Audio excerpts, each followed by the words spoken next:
महायुतीच्या समन्वय समितीच्या बैठकीत विधिमंडळ समितीचा फॉर्म्युला अखेर ठरलेला आहे। या बैठकीमध्ये भाजपला 11, शिवसेनेला 7 आणि राष्ट्रवादीला 4 असा आतापर्यंत फॉर्म्युला ठरलाय।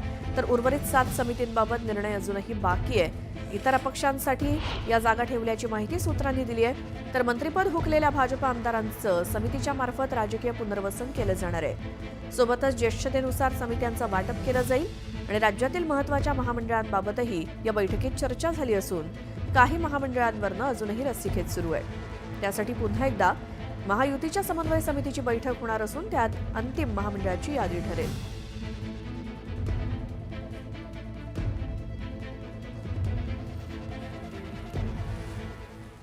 धनंजय मुंडेंपाठोपाठ आता कोकाटे यांच्यावर सुद्धा टांगती तलवार आहे। कोर्टाच्या निकालावरती कोकाटेंचं पुढचं राजकीय भवितव्य ठरणार आहे। माणिकराव कोकाटे यांच्यावर शासकीय कोट्यातील घरं फसवणुकीने मिळवल्याचा आरोप आहे। नाशिक जिल्हा सत्र न्यायालयात याची सुनावणी आहे आणि कोकाटे यांनी त्यांना झालेल्या शिक्षेला स्थगिती मिळावी आणि शिक्षेच्या अंमलबजावणीला स्थगिती मिळावी यासाठी 2 अर्ज जिल्हा सत्र न्यायालयात दाखल केलेत। कोकाटेंना झालेल्या 2 वर्षांच्या शिक्षेला स्थगिती न मिळाल्यास त्यांची आमदारकी रद्द होऊ शकते।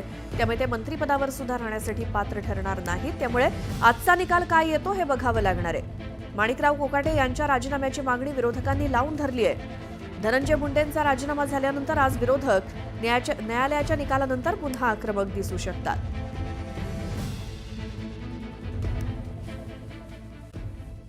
मुख्यमंत्री देवेंद्र फडणवीसांनी भाजपच्या सर्व मंत्र्यांची सागर निवासस्थानी बैठक घेतली। या बैठकीमध्ये त्यांनी भाजपच्या मंत्र्यांना सज्जड इशारा दिलाय। चुकीचं वर्तन आणि काम केलं तर परिणाम भोगावे लागतील असा इशारा त्यांनी मंत्र्यांना दिला। बैठकीत मुख्यमंत्री फडणवीस यांनी सर्व मंत्र्यांनाच दम भरला। त्याचवेळी मंत्र्यांना सार्वजनिक वर्तनाचे बोलही सुनावले।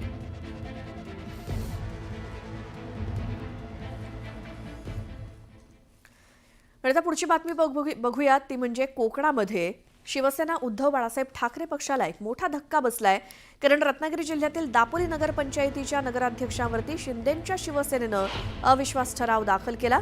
या नगरपंचायतीवरती सध्या उद्धव ठाकरेंच्या शिवसेनेची सत्ता आहे। मात्र 13 पैकी 12 नगरसेवकांनी वेगळा गट करून शिंदे शिवसेनेत प्रवेश करत हा अविश्वास प्रस्ताव दाखल केला। कोकणातील एकमेव नगरपंचायत ठाकरेंच्या शिवसेनेकडे होती ती देखील आता हातातून जाणार असल्यानं उबाठाला हा मोठा धक्का मानला जातोय।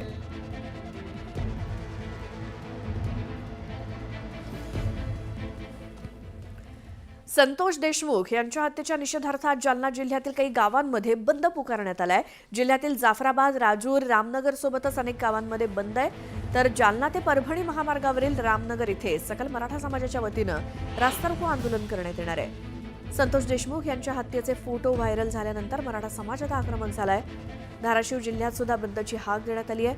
अत्यावश्यक सेवा वगळता सर्व व्यवहार बंद राहणार आहेत। सार्वजनिक वाहतूक सुद्धा बंद ठेवली जाणार आहे। जिल्ह्यातील 8ही तालुक्यात कडकडीत बंद पाळण्यात येणार आहे। पुढची बातमी आहे ती म्हणजे सर्व प्रकारच्या प्रतिज्ञापत्रांसाठी जोडावं लागणारं 500 रुपयांचं मुद्रांक शुल्क अर्थात स्टॅम्प ड्युटी माफ करण्यात आली आहे। महसूल मंत्री चंद्रशेखर बावनकुळे यांनी हा मोठा निर्णय घेतलाय। सर्व प्रकारच्या प्रतिज्ञापत्रासाठी जोडावं लागणारं 500 रुपयांचं मुद्रांक शुल्क माफ करण्यात आलंय। त्यामुळे लाखो विद्यार्थ्यांचा कोट्यवधी नागरिकांना त्यामुळे दिलासा मिळालाय। यापुढे एका साध्या कागदावर स्वसाक्षांकित अर्ज लिहावा लागणार आहे। साध्या अर्जावर तहसील कार्यालयाकडून प्रमाणपत्र मिळेल आणि 10वी 12वीच्या निकालानंतर विद्यार्थी आणि पालकांना प्रतिज्ञापत्र करावं लागतं। या सर्व प्रकारच्या प्रमाणपत्रांसाठी लागणारा एकूण 3 ते 4 हजार रुपयांचा खर्च वाचणार आहे। या निर्णयाची तत्काळ अंमलबजावणी करण्याचे आदेश बावनकुळेंनी दिलेत।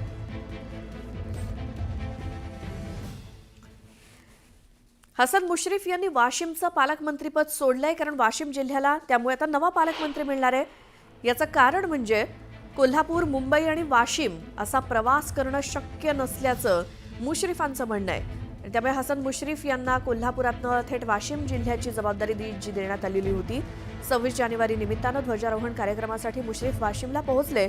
मात्र शासकीय ध्वजारोहणाचा कार्यक्रम पार पडताच कोणतीही बैठक न घेता त्यांनी थेट पुन्हा कोल्हापूर गाठलं होतं। त्यामुळे मुश्रीफ नाराज असल्याच्या चर्चांना उधाण आलं होतं। मुख्यमंत्री देवेंद्र फडणवीसांनी भाजपच्या सर्व मंत्र्यांची सागर निवासस्थानी बैठक घेतली। या बैठकीमध्ये त्यांनी भाजपच्या मंत्र्यांना सज्जड इशारा दिलाय। चुकीचं वर्तन आणि काम केलं तर परिणाम भोगावे लागतील असा इशारा त्यांनी मंत्र्यांना दिला। बैठकीत मुख्यमंत्री फडणवीस यांनी सर्व मंत्र्यांनाच दम भरला. त्याचवेळी मंत्र्यांना सार्वजनिक वर्तनाचे बोलही सुनावले.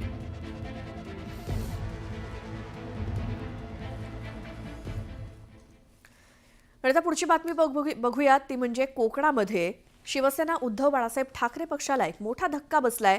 कारण रत्नागिरी जिल्ह्यातील दापोली नगरपंचायतीच्या नगराध्यक्षांवरती शिंदेंच्या शिवसेनेनं अविश्वास ठराव दाखल केला.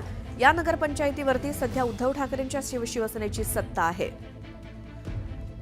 मात्र 13 पैकी 12 नगरसेवकांनी वेगळा गट करून शिंदे शिवसेनेत प्रवेश करत हा अविश्वास प्रस्ताव दाखल केला.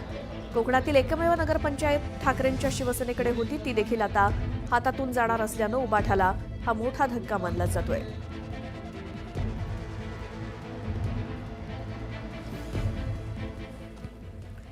संतोष देशमुख यांच्या हत्येच्या निषेधार्थ आज जालना जिल्ह्यातील काही गावांमध्ये बंद पुकारण्यात आलाय.